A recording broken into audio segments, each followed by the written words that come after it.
ஆழி கொடுத்தனன் அச்சுதற்கௌவழி ஆழி பிரமக்கும்.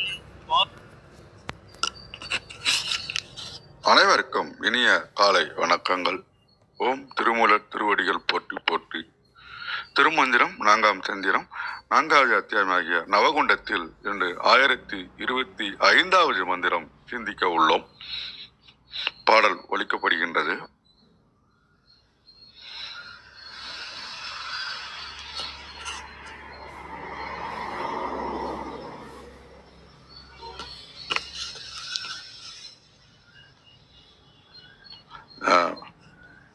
முக்கண்ணன் தானே முழு சுடராயவன், அக்கணன் தானே அகிலமும் உண்டவன், திக்கணனாகி திசையெட்டும் கண்டவன், எக்கணன் தானுக்கும் எந்தை பிரானே.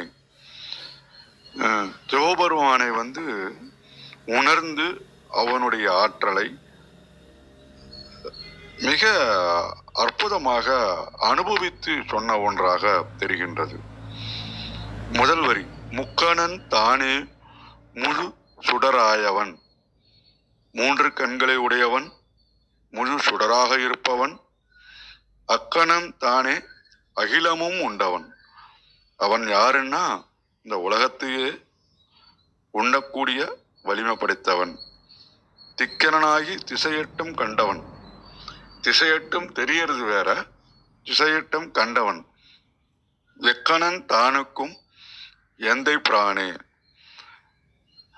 ரொம்ப வேற மாதிரி சொல்லணும் அப்படின்னாக்கா, 3 கண்களாக திகைப்பவன், முழு சுடராய் விளங்குபவன், திசை எட்டும் கண்டவன், அகிலத்தையே உண்டவன், அவனே தலைவன், எல்லா தத்துவங்களையும் தன்னுள் அடக்கி கொண்டவன்.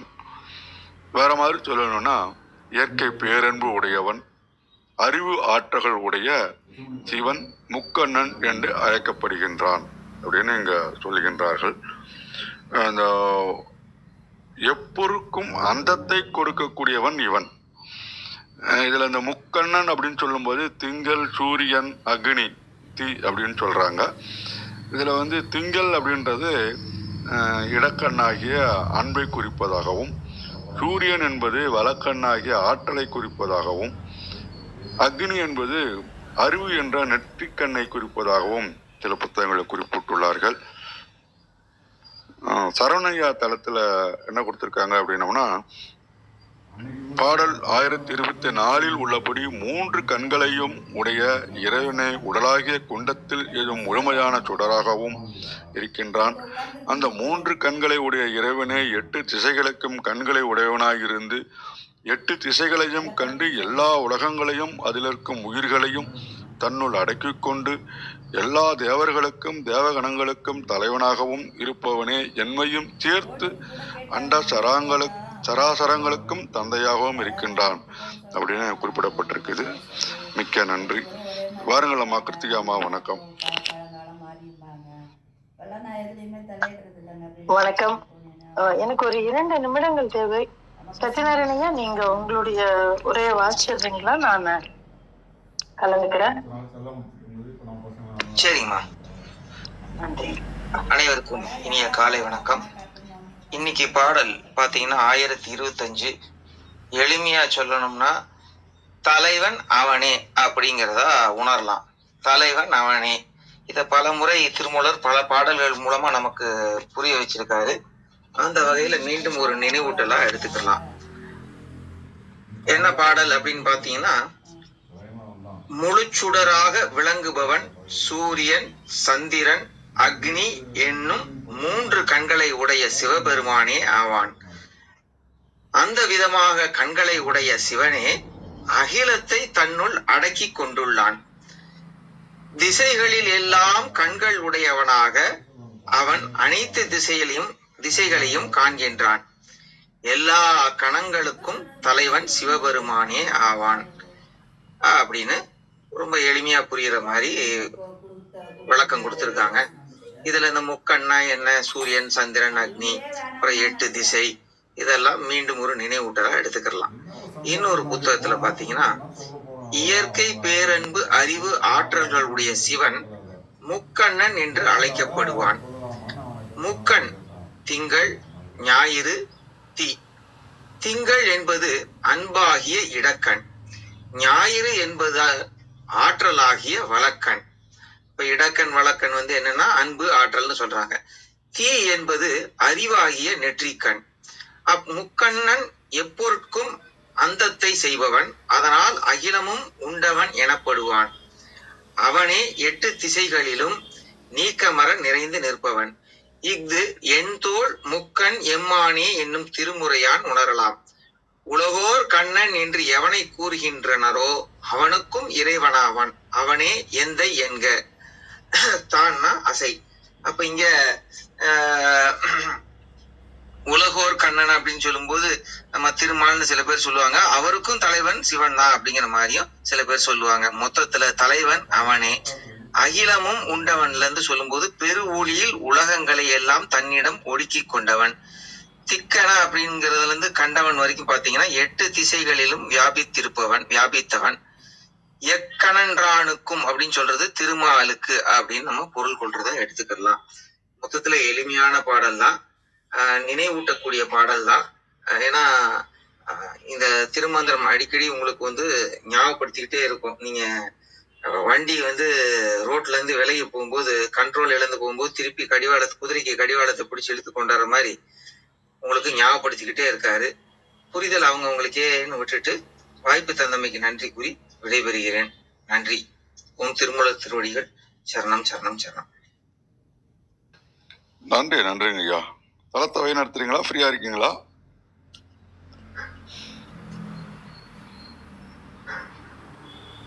பாத்துக்கிறேங்க. வாருங்கம்மா. கிருத்திகம்மா வாங்கம்மா, உங்களுக்கான நேரம் இது.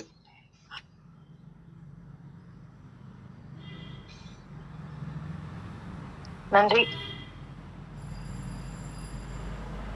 இந்த பாடல் நம்ம லைனையா வாசிச்சு கேட்டாச்சு, அதுக்கு உண்டான பொருள் சொல்லி கேட்டாச்சு. சத்யநாராயணையாவும் சொல்லியாச்சு. என்னுடைய தெளிவுக்காக நான் ஒரு முறை வாசிக்கிறேன். முக்கணன்றானே முழுச்சுடராயவன் அப்படின்னு சொல்றாரு. அப்புறம் அக்கணன்றானே அகிலமும் உண்டவன், திக்கணனாகி திசையட்டும் கண்டவன், எக்கணன்றானுக்கு எந்தை பிரானே அப்படின்னு சொல்றாரு. அப்போ கணன் அப்படிங்கறது கணம் அப்படின்னும் நம்ம புரிஞ்சுக்கலாம். ஏன்னா கண்ணன்னு வரல, முக்கணன் அப்படின்னு 3 கண்களை உடையவன் அப்படின்னு தான் எல்லா உரையாசிரியர்களும் நமக்கு சொல்றாங்க. திசையட்டும் அப்படிங்கிறது ஒரு சில புத்தகங்கள்ல திகையட்டும்னு இருக்கு, பட் திசையட்டும்ங்கிறது தான் கரெக்டான விஷயமா இருக்கணும். அப்போ முக்கணன்றானே முழுச்சுடராய். அப்போ 3 கண்களை உடையவன், அவனே முழுச்சுடராக நின்றவன் அப்படின்னு நம்ம புரிஞ்சுக்கலாம். அப்போ அவனே அகிலமும் உண்டவன் அப்படின் போது யாரா சொல்றாங்க? யார் அகிலத்தை உண்டு தன்னுள் காட்டியவன் அப்படின்னு பார்த்தானாக்கா, நம்ம சத்யநாராயணையா சொன்ன மாதிரி மாலவன் அவர் தான் மண் எடுத்து சாப்பிட்டதுனால யசோதைக்கு வாயை காட்டுன்னு சொல்லும் பொழுது பார்க்கும்போது உள்ளே பிரபஞ்சம் தெரிந்தது அப்படின்னு ஒரு விஷயம் இருக்கு நம்மளுடைய புராணங்கள்ல. சோ அக்கணன்றானே அகிலமும் உண்டவன். அப்ப அவன் தான் யாரு? முச்சுடரானவன் தான் அந்த மாலவனும் கூட அப்படிங்கிறதையும் நம்ம புரிஞ்சுக்கலாம். திக்கணனாகி திசையட்டும் கண்டவன் அப்படின்னா யாரு திக்கணன் அப்படின்னு பார்த்தா, இந்த இடத்துல பிரமன் அப்படின்னு 8 கண்களை உடையவன். யாரு 8 கண்களை உடையவன்? பிரமன். ஏன்னா அவனுக்கு 4 தலை இல்லையா? அவன் 4 தலைகளை உடையவன், 8 கண்களை உடையவன், அதனால அவன் பிரமன் அப்படின்னா என்ன சொன்னாரு? திக்கணனாகி திசையட்டும் கண்டவன், எக்கணன்றானுக்கு எந்த பிராணி. அப்ப இந்த இடத்துல என்ன சொல்றாரு அப்படின்னாக்க, பிரமன் திருமால் எல்லாருக்கும் அவனே முச்சுடராக நிற்கிறவன் அப்படின்னு கேட்கும். அந்த முச்சுடருக்குள் அடங்கியது அனைவருமே அப்படின்னு சொல்றான். இப்ப நம்ம இந்த இடத்துல யாரு பிரமன், எது பிரமன், எது திருமால் அப்படின்னு நம்ம பார்க்க வேண்டிய அவசியம் இருக்கு. எதற்காக இங்கே கொண்டு இத சொல்றாங்க அப்படிங்கிற ஒரு புரிதல் நமக்குள்ள வேணும். நமக்கே தெரியும் பிரமன்னா என்னது, சுவாதிஷ்டானத்தை குறிக்கக்கூடிய சொல் இல்லைங்களா? அங்கேதான் அதுதான் அவனுடைய இருப்பிடம். அப்போ அந்த இடத்த திருப்பி சொல்றாங்க. அதற்கு பிறகு அக்கணன் தானே அகிலமும் உண்டவன் அப்படின்னா அந்த இடத்த வந்து மணிபுரகத்தை திருமாலினுடைய இடமாக சொல்லக்கூடிய இடம் இல்லைங்களா? அப்ப அந்த இடத்துல என்னது அப்படின்னாக்கா, அப்ப நம்ம பார்த்துட்டு வந்ததுதான் நவகுண்டத்துல. அப்ப இந்த 2 இடத்தையும் வந்து சொல்றாரு.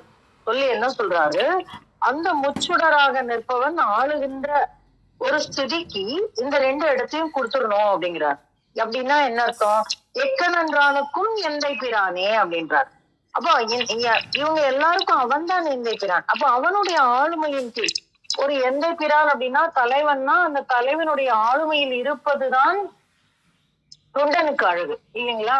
அப்போ தலைவனுடைய ஆளுமையில் இருப்பது அப்படின்னா என்ன அர்த்தம் அப்படின்னா அவனுடைய ஆజ్ఞைக்கு கீழ் அந்த அந்த செயல்கள் நடைபெறுவது.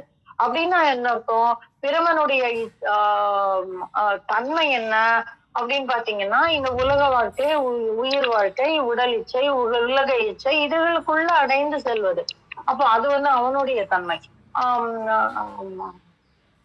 திருமாலினுடைய தன்மை என்ன, அந்த மணிபூரகத்தின் தன்மை என்ன அப்படின்னு பாத்தீங்கன்னா, பாசம், நேசம், புகழ், செல்வம் இதை நோக்கி செல்லக்கூடிய உலகாயுத பார்வைகள் இல்லைங்களா? அந்த இச்சைங்கிறத தாண்டி அடுத்த லெவல்ல இருக்கக்கூடிய விஷயங்களை நோக்கி உலகாயுதமாக நகர்வது இல்லைங்களா? அப்ப இந்த 2மே யாருடைய ஆజ్ఞையின் கீழ் வர வேண்டும் அப்படின்னு பாத்தீங்கன்னா, எம்பெருமானுடைய ஆజ్ఞையின் கீழ் வர வேண்டும். எந்தை பிரானே, அந்த தலைவனே, அந்த தலைவனின் கீழ் வர வேண்டும். அப்படி வரும் பொழுது இந்த முக்கணன், அதாவது நம்ம உடல்ல இருக்கக்கூடிய, ஏன்னா இத போன பாடல்லையே வந்து பார்த்தாரு, என்ன சொன்னாரு, முகம் கொண்ட செஞ்சுடர் முக்கணனார்க்கே அப்படின்னு சொன்னாரு. அப்போ அந்த அந்த சுடரே அந்த இரையாக தோன்றும் அப்படின்னு சொன்னார் இல்லையா? அப்போ தோன்றக்கூடிய அந்த செஞ்சுடர் நாம மாற முடியும். அப்போ இந்த செஞ்சுடர் எதன் மூலமாக தோன்றுகிறது, நம்முடைய சூரிய சோம அக்னியின் மூலமாக தோன்றுகிறது. அப்போ நம்மளுடைய அந்த அந்த அந்த அதாவது உலகாயுதமாக நம்மை இழுக்கக்கூடிய இந்த தன்மையே அந்த இறை பரம்பொருளை நோக்கி திருப்பக்கூடிய செயலையும் செய்யும். எப்பொழுது என்றால் நம்முடைய சுவாதிஷ்டானமும் மணிபூரகமும் அவனுடைய ஆజ్ఞையின் கீழ் இயங்கும் பொழுது. அப்ப அவனுடைய ஆజ్ఞையின் கீழ் இயங்கும் போது அப்படின்னு வந்ததுனாக்க என்ன அர்த்தம் அப்படின்னாக்க, சதா சர்வகாலமும் அவனுடைய தலைமையின் கீழ் நாம் இயங்குவது, அதனுடைய தன்மைகளை விட்டு விலகி இறைபரம்பொருளை பற்றி மட்டுமே நாம் நினைத்து அவனுடைய செயல்களையே நாம் செய்வது அப்படிங்கிற ஒரு பொருளை வந்து இந்த பாடல் வந்து தர மாதிரி இருக்கும். ரொம்ப சூட்சமா பார்த்தா நான் ஒன்னும் பெருசா வித்தியாசமா இல்லை, ஒரே ஆசிரியர்கள் சொன்ன உரைதான், நம்ம சத்யநாராயணையா சொன்னதுதான். ஆனா அதுல இருக்கக்கூடிய ஒரு சின்ன விஷயம் என்னன்னா, இதை நம்முள்ளே எங்கனம் பொருத்தி பார்ப்பது, அது எங்கனம் நாம் வழிகாட்டுதலாக எடுத்துக்கொண்டு செயல்படுவது அப்படின்னு சொன்னது. அத மாதிரி அதற்கு உண்டான ஒரு முத்திரையை வந்து நேத்திக்கு அவர் சொல்லி கொடுத்திருக்கிறாரு இல்லையா?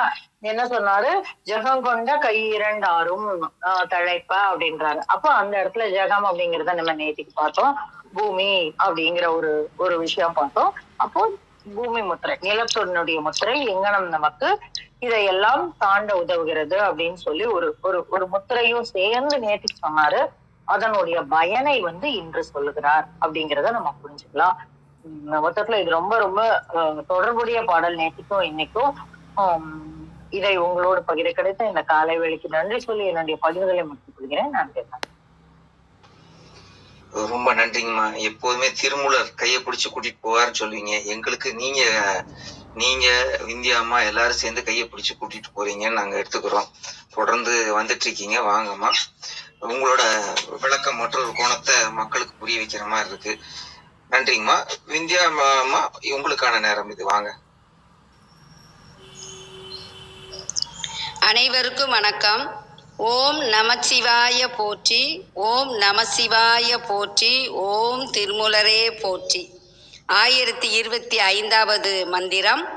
முக்கணன் தானே முச்சுடர் ஆனவன், அக்கணன் தானே அகிலமும் உண்டவன், திக்கணனாகி திசையெட்டும் கண்டவன், எக்கணன் தானுக்கும் எந்தை பிரானே. கணன் என்ற சொல்லுக்கு பொருள் கணம், கூட்டம் என்று அர்த்தம். சூரியன், சந்திரன், நெற்றிக்கண் ஆகியவற்றை 3 கண்களாக உடைய பரம்பொருளே ஓம தீயில் முழு சுடராகவும் விளங்குகின்றான். இக்கண்ணுடைய அவனே எல்லா உலகங்களையும் உயிர்களையும் தன்னுள் கொண்டிருக்கிறான். திசையெட்டும் பரவி நிற்கும் இச்சிவ பரம்பொருளே திசையெல்லாம் போக்கும் அருட்பார்வை உடையவனாக இருக்கிறான். எம் தந்தையாகிய சிவபிரானே எல்லா கணங்களுக்கும் தலைவனும் ஆவான். இதற்கு பொருத்தமான ஒரு பாடல் மாணிக்கவாசகர் அருளிய திருவாசகம். திருப்பெருந்துறையில் அருளியது சென்னி 10 சிவ விளைவு. சிவபெருமான் குருவாய் எழுந்து அருளி திருவடி சூட்டியதை வியத்தல். 9வது பாடல் வம்பனாய் திரிவேனை வா என்று வல்வினை பகை மாய்த்திடும் உம்பரான் உலகு ஊடறுத்த புறத்தனாய் நின்ற எம்பிரான் அன்பர் ஆனவர்க்கு அருளி மெய்யடியார்கட்கு இன்பம் தழைத்திடும் செம்பொன் மாமலர் சேவடிக்கண் நம் சென்னி மன்னி திகழுமே. வீண் செயல்கள் செய்து வீணனாய் திரிந்த என்னை வாவென்று அழைத்து என் வலிய வினை போக்கிய மேலோன் சிவபெருமான் உலகனைத்தும் வியாபித்து இருப்பதுடன் அதற்கு அப்பாலும் இருப்பவன் சிவபெருமான். தன்பால் அன்பு வைத்த அன்பர்களுக்கு உலகியல் இன்பத்தையும் தனது மெய்யடியார்களுக்கு வீடு பேற்றையும் அளிப்பவன் சிவபெருமான். அவனது திருவடியில் நமது சிரசு சாய்ந்திடுக. இறைவன் உயிர்களிடத்தில் அளவிலா அன்புடையவன். சிவபெருமான் நமக்கெல்லாம் தாயானவன். உலக இன்பத்தில் மூழ்கி பிறவி துன்பத்தை உணராது இருக்கும் உயிர்களை தன்பால் ஈர்த்து தீவினைகள் போக்குகிறான். அவற்றின் பிறவி தலையை அவ்விதமாய் களைந்து எறிகின்றான். இப்படிப்பட்ட சிவபெருமானை அகமும் புறமும் பரிசுத்தமாக இருந்து சிவசிந்தனையில் வாழ்வோம். அனைவருக்கும் வணக்கம். திருச்சிற்றம்பலம். ரொம்ப நன்றிங்கம்மா, ரொம்ப அருமையா சொன்னீங்க. மிச்ச பாடல்கள்ல இருந்து மிச்ச சான்றோர்கள் பாடிய பாடல்கள் வந்து எடுத்து பொருள் கூறுறது ரொம்ப அற்புதங்கம்மா. இப்ப நேரம் வந்து 6:50. இன்னொரு யாராவது கேள்வி கேட்கறாங்கன்னா வெயிட் பண்ணுவோம். அதுக்கு முன்னாடி ஒரு சின்ன பதிவு, திருமந்திரம் சார்ந்ததுன்னு கூட எடுத்துக்கலாம். இது ஒரு புத்தகத்துல இருந்து திருமந்திரம் சர்வமும் இதனுள் அடக்கம் அப்படின்னு ஒருத்தர் எழுதிய புத்தகத்துல இருந்து வாசிக்கிறோம். இறைவனுக்கு எது பிடிக்கும்? இறைவனுக்கு எது பிடிக்கும்? அன்பே வாழ்க்கையின் ஆணிவேர். இந்த பூமி இன்னும் சுழன்று கொண்டிருப்பதற்கு காரணம் அன்பே ஆகும். அன்பு எங்கே இருக்கிறதோ அங்கேதான் தர்மம் குடிகொண்டிருக்கிறது. அறத்திற்கும் அன்பு சார் வென்ப அறியார் மரத்திற்கும் அக்தியே துணை. இது வள்ளுவரின் திருக்குறள். அன்பின் உயர்ப்பை உணர்த்துகிறது. எல்லா அறநூல்களும் அன்பையே வலியுறுத்துகின்றன. திருமந்திரம் அன்பையே சிவனாக காண்கிறது. அன்பு சிவம் இரண்டென்பார் அறிவிலார் அன்பே சிவமாவது என்ற சொற்றொடர்கள் இதனை உணர்த்தும். அன்பை ஆதாரமாக கொண்டவர்களால் மட்டுமே இன்ப நிலையை அடைய முடியும். என்பே விறகாக இறைச்சி அறுத்திட்டு பொன்போல் கடலில் பொரிய வறுப்பினும் அன்போடு உருகி அறங்கொலை வார்க்கின்றி என்போல் மணியினை எய்த ஒண்ணாதே என்ற வரிகள் இதனை தெளிவாக்குகின்றன. இன்றைய உலகம் துன்பத்தில் ஆழ்ந்திருக்கிறது என்றால் என்ன காரணம்? தூய்மையான அன்பு இல்லாததே. அன்பிலும் சுயநலத்தை கலந்து விட்டதே காரணம். உயிர்கள் அனைத்தும் இறைவனின் படைப்பு என கருதி உலக உயிர்களின் துன்பத்தை நீக்க முயல வேண்டும். அதுவே இறைவனை தொடுவதற்கு சமம். உலகில் உள்ள அனைத்தும் மாறிவிட்டன அன்பை தவிர. வாழ்க்கை வாழ்வதற்கே என்று அறிந்தவர்கள் தங்களிடம் உள்ள அன்பு பிறர்பால் செலுத்துவதற்கே என்பதையும் அறிந்து கொள்ள வேண்டும். செய்யும் தொழிலில் அவரவருக்கு வேறுபாடு இருக்கலாம், ஆனால் செலுத்தும் அன்பினில் வேறுபாடு இருக்கக்கூடாது அப்படிங்கிற ஒரு சின்ன பதிவை இங்க பதிவு பண்றோம். கேள்விகள் யாராவது இருந்தா கேட்கலாம், இல்லைன்னா நம்ம தளத்தை இதோட நிறைவு செய்யலாம். பவளமணி அம்மா, நீங்க இன்வைட் கொடுத்திருக்கேன், நீங்க கொடுத்ததுக்கு அக்செப்ட் பண்ணிருக்கு. சின்ன கேள்வி, தியானம் பிரார்த்தனை ரெண்டுக்கும் என்ன வேறுபாடு, எப்படி கையாளணும்? நன்றி. கிருத்திகாமா இல்ல வித்யாமா யாராவது ஒருத்தர். தியானம் பிரார்த்தனை இரண்டையும் எவ்வாறு கையாள வேண்டுமா? வேறுபாடு கேட்க, வேறுபாடு எப்படி செய்யலாம், வேறுபாடு எப்படி அதை செய்யறது, எப்படி புரிஞ்சுக்கிறது, எந்த மாதிரி அதை நடைமுறையில கொண்டு வர்றது? பிரார்த்தனை நம்மை தியானத்திற்கு இட்டு செல்லும். சோ அது தியானத்தினுடைய முதல் படி பிரார்த்தனை, இப்படிதான் நான் பார்க்கிறேன். ஏன்னா தியானம்ங்கிறது மன ஒருங்கி தானற்று போதல். அப்போ முதல்ல மனம் ஒடுங்கணும், பிறகு தானற்று போக வேண்டும். அப்போ மனம் ஒடுங்குறதுக்கு பிரார்த்தனை உதவி செய்யும். இப்ப நம்ம பிரார்த்தனைன்னா பொதுவா உலகியலான விஷயங்கள், எனக்கு நல்ல வேலை கிடைக்கணும், இல்ல நல்ல பணம் வரணும், இல்ல நல்ல புகழ் கிடைக்கணும், இல்லைன்னா என் குழந்தை நல்லா இருக்கணும், என் குடும்பம் நல்லா இருக்கணும், இங்கதான் பிரார்த்தனை ஆரம்பிக்குது இல்லைங்களா? அப்புறம் என்ன ஆகும், அந்த பிரார்த்தனை அடுத்த லெவலுக்கு போகும். நல்ல மனிதர்களுடைய நட்பு வேணும், மனதுல அமைதி வேணும், சந்தோஷம் வேணும். எது சந்தோஷம்னு கேட்டது போக மொத்தத்துல மனதுல அமைதியும் சந்தோஷமும் வேணுங்கிற அடுத்த லெவலுக்கு போகும். அப்புறம் அதை தாண்டி நான் உன்னையே நினைச்சுட்டு இருக்கணும். ஏன்னா அப்பதான் சொல்லுவோம், எது அமைதியும் சந்தோஷமும் எப்ப கிடைக்கும், இறை பரம்பொருள் நினைத்து கொண்டே இருக்கும்போதுதான். அப்ப நான் உன்னையே நினைக்கணும் அப்படிங்கிற லெவலுக்கு போவோம். அப்ப அதுவும் பிரார்த்தனை தான். அப்போ உன்னையே நினைக்கணும் அப்படிங்கும் போது அவருடைய பெயரையோ, அவருடைய உருவையோ, அவருடைய சொரூபத்தையோ அரூபத்தையோ நம்ம தியானிக்க ஆரம்பிப்போம். அதை வச்சு நம்ம பிரார்த்தனை பண்ண ஆரம்பிப்போம்.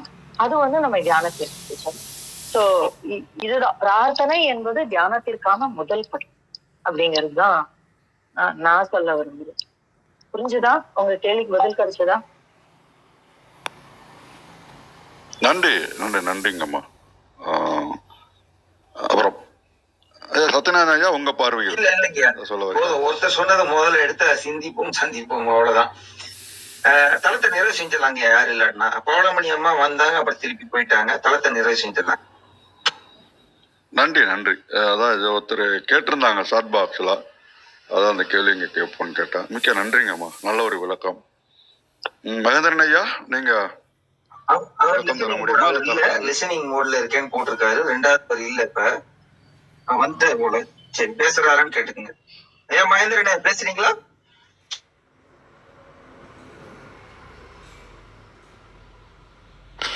நிறைவு செஞ்சிருங்க ஐயா. நன்றி. மகேந்திரன் ஐயா லிசனிங் மோடுன்னு போட்டிருந்தீங்க. சரி, அதையே நான் எடுத்துக்கிறேன். ரைட்.